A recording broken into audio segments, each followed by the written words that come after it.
The Lakers want Austin Reaves back bad. Like what the F level bad. Noah Syndergaard comes to realize what we've all realized. He's the weakest link on the Dodgers. And Tyler Boyd is trying to solve all of the Galaxy's problems one broken limb at a time. Good morning. I'm James. This is your daily dose of sports and snark for the greatest sports city in the world, Los Angeles. This is the faithful Angelenos Morning Report.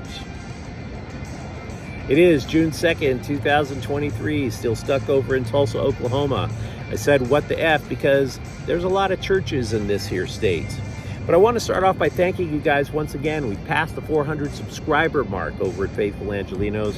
I am very thankful for every last one of you for getting in on the ground floor with this channel. If you like being in the know about LA sports, clickety-clack the like button. Clickety-clack the subscribe button. There's a notification bell. Hit that. It'll let you know when we drop new content. Sharing is caring. Let people know we exist. And comments. There's always lots to talk about with LA. Before we go through the news and notes, a look at the scoreboard. There were no games yesterday involving LA teams. But today, oh, this is good. Yankees at Dodgers at 7 o'clock.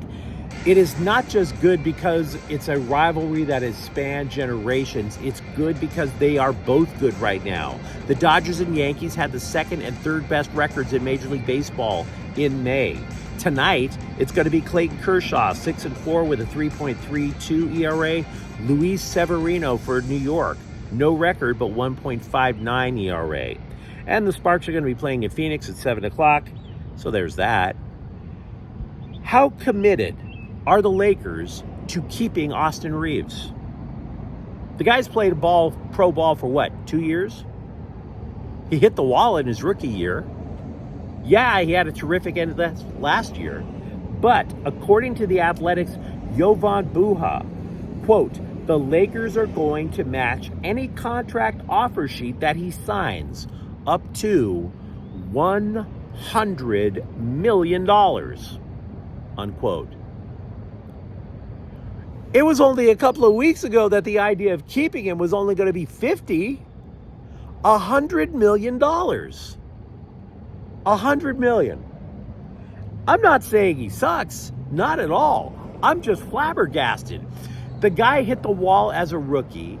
He was pretty good, don't get me wrong. And then, of course, he blows up, which we'll get to in a half second.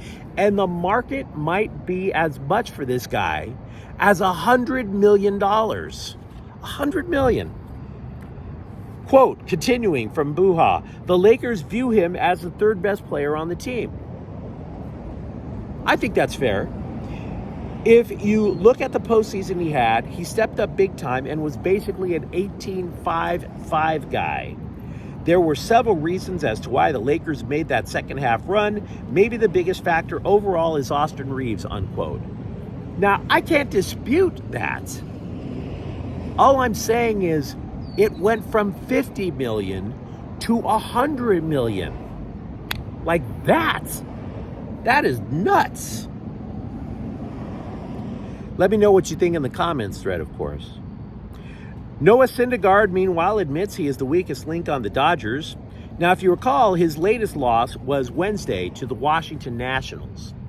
The last place Washington Nationals. And it wasn't even close. He allowed 3 home runs, 5 runs overall, 7 hits. It has gotten to the point where even Dave Roberts wants to tap out.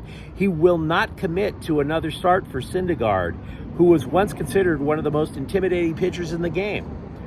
Meanwhile, as for Syndergaard, he is making these quotes that kind of make your skin crawl a little bit. Quote, I would give my hypothetical firstborn to be the old me again, unquote. Very Old Testament of you to say so, sir. I always admire the lengths that people go to describe their depths of despair when things go wrong in life. You know, I would give my left testicle to be the old me again, which, by the way, is not even coming close to being the old you anymore, sir. I mean, but giving your hypothetical firstborn, that just ranks right up there with pestilence and the plagues of Egypt. I don't get it. People want to give up a lot in order to feel young again or something. By the way, also with the Dodgers, we mentioned yesterday about how there's a former Major League Baseball general manager, Jim Bowden. He's a columnist now. He thinks the Dodgers are like 4 players away from becoming elite. I mean, they're playing good baseball, but are they elite? You know?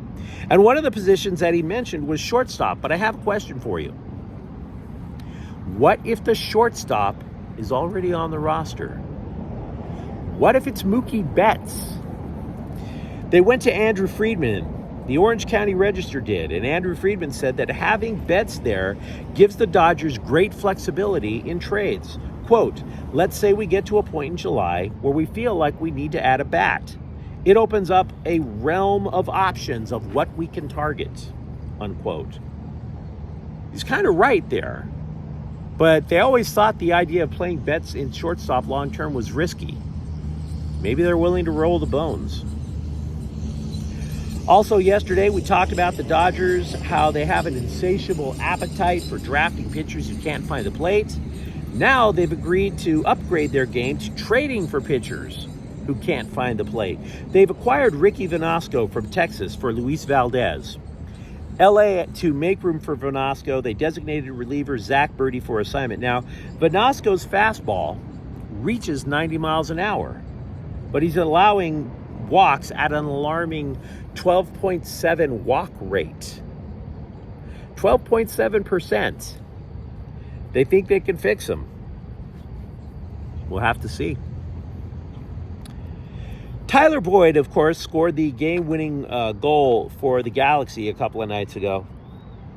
And while it may not be as heroic as Olympic gold medalist Kurt Angle, as WWE Hall of Famer Kurt Angle, Tyler Boyd did it with a broken freaking hand. Now, I acknowledge hands are not all that important in soccer. I mean, it took a couple of years before MLS decided to outlaw double dribbling. I get it. You know, they finally got with FIFA, maybe a little less handwork. I get it. But I can't imagine it being comfortable running around with a broken limb.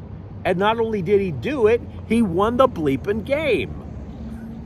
He went as so far as to do what everybody does. He posted the x-rays on Instagram. It's a good break.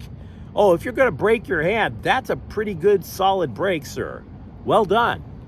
Now, the Galaxy are thinking maybe we'll give him about 2 weeks to see if the bone is actually starting to heal.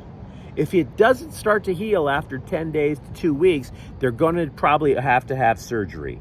So, fingers crossed for Tyler Boyd's broken hand. The Chargers have signed a wide receiver named Darius Shepard. He played for 6 NFL teams and was in the XFL this last year. But meanwhile, at Chargers OTAs, Justin Herbert was a no-show. He had a personal matter to attend to. So was Austin Eckler, but that's traditional. Eckler apparently doesn't like showing up for the OTAs. Now, without Herbert, Easton Stick ran the offense. He had 16 reps on 7-on-7 drills and apparently performed well. Players say that the new offense with offensive coordinator Kellen Moore is actually kind of similar to what they had with Joe Lombardi, the guy they fired at the end of last year. But it has different techniques, different terminology. Left tackle Rashawn Slater told The Athletic it is a much simplified offense. In particular, one of the Chargers' goals this year is to find go-to plays in the running game, things that they can rely on to try to move the ball down the field without, and also, by the way, they're taking a lot more deep shots. So it is going to be a new look. The plays may be the same, but they're just going to be called in a much different order to try to accelerate points on the board. Former Rams safety Terrell Burgess is signed with the Washington Commanders. He did so on Tuesday. LA took him with a third-round pick back in 2020, hoping he would develop into a starter. They waived him in November. By the way, we mentioned Chargers OTAs. Over with the Rams OTAs, Matthew Stafford has been throwing deep passes again this year with relative ease, according to the LA Times. Tutu Atwell has become a common target for Stafford in the deep game. And Kyren Williams is splitting reps at running back with Cam Akers. The Athletic asked a rhetorical question: which player gives the best value to each team? Who gives the most bang for the buck? For the LA Kings, they decided it was Gabriel Velarde, who scored 23 goals in 63 games, but only cost the Kings less than $1 million. Here's the problem. He's a restricted free agent now. So he's a coveted one at that. He's getting a raise. So bang for the buck might not be as much bang in the near future. The Clippers are allegedly thinking about power forward if they retain their draft picks, according to several reports that I looked at yesterday. But you let me know what you think in the comments thread. Let me know if you think there's any hope for Noah Syndergaard. Let me know if Austin Reaves is actually worth $100 million. And if you enjoyed talking LA sports with me, don't forget to subscribe to Faithful Angelenos. We talk LA sports every day here. Thank you for watching. I'm James. We'll be back tomorrow. Faithful Angelenos is a Kian Corte El Queso production. Take care.